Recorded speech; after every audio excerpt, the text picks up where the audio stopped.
What's up everyone? Thank you so much for tuning in.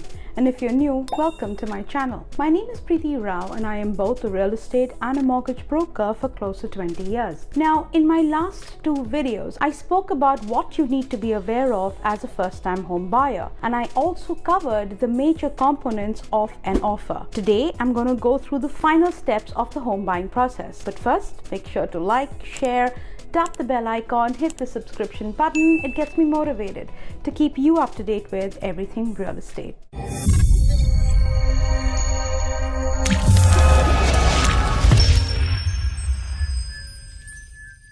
Now, you have found the ideal home that you love and you put an offer, that offer got accepted. You have taken the 5 business days to complete the mortgage approval and the inspection. Sometimes the mortgage approval may take a little longer depending on your situation. In that scenario, you and your agent will have to ask for an extension on the condition dates. Now, these condition dates are extremely critical because if you pass that date and the waiver or the notice of fulfillment for those said conditions are not met, that agreement becomes null and void. So let's say that the inspection was all good and your mortgage is also approved. You are now good to go. And then you sign the waiver, also known as a notice of fulfillment.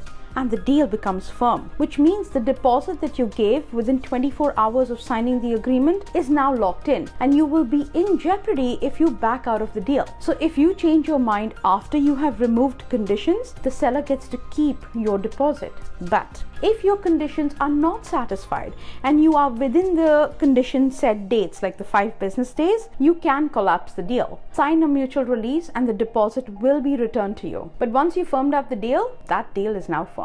So, congratulations. You now bought a house. But this isn't the end of the process. We still got 2 more steps. This is a bit boring, but it's important. You need what's called as a home insurance. You're actually going to need proof of home insurance before you meet the lawyer to sign off on all the final documents. That typically happens a couple of days before possession date. But there's also 2 other additional insurance policies that you should probably have in place. It's not compulsory, it's just advisable, especially if you have kids. Life insurance and disability insurance. If you were to pass away, you don't want to leave a big expensive bill to whoever is named in your will. You also probably want to have what's called as a disability and critical illness insurance. Usually they are paired together, and that is if you become disabled or ill and you are unable to work. Well, then what happens to that mortgage payment? You may not be able to pay it, especially if you don't have a large savings account. Disability and critical insurance can step in and provide you an income. Now, this insurance is expensive, and if the company you work for covers that,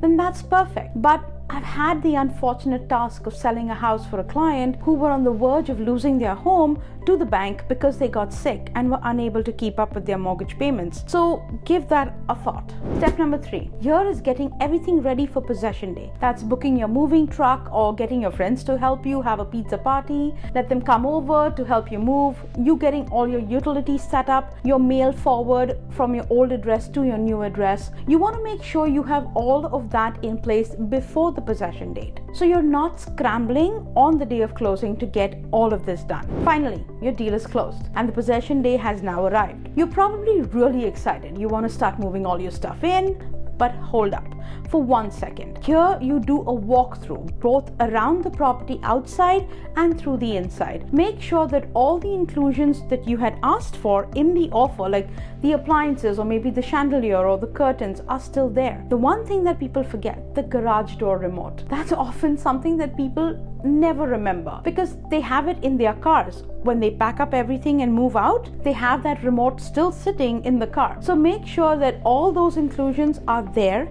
and make sure that the property is in good condition. The expectation is that the property is going to be given to you in the similar condition to when you viewed it. Now understand that people are moving out. There's gonna be some nicks and dings in the wall. That's kind of expected. But what I'm talking about is major damage, like holes punched in the wall or doors missing, crazy things like that. I mean, it has happened before. So do a walkthrough in the house to make sure that everything is there and in good working order. I'd also recommend having a locksmith locksmith come in the first couple of days to change out all the locks and give you brand new keys so that only you have the key to the house, because you never know how many keys the previous owner gave to friends and family or neighbors. So for your own security, get the locks changed and then go out in the front, take a photo and post it on Instagram. So if you found value and like these videos and would like to see more content, please click on the boxes on the screen. I have also linked my calendar in there, so if you have any questions, please feel free to contact me anytime. Once again, my name is Preeti Rao. My contact information is in the description box below. Make sure to like, share, subscribe and hit that bell icon so you don't miss any future videos. Thank you so much for watching, and don't forget to call me because I hold the key that opens the door to your dream home.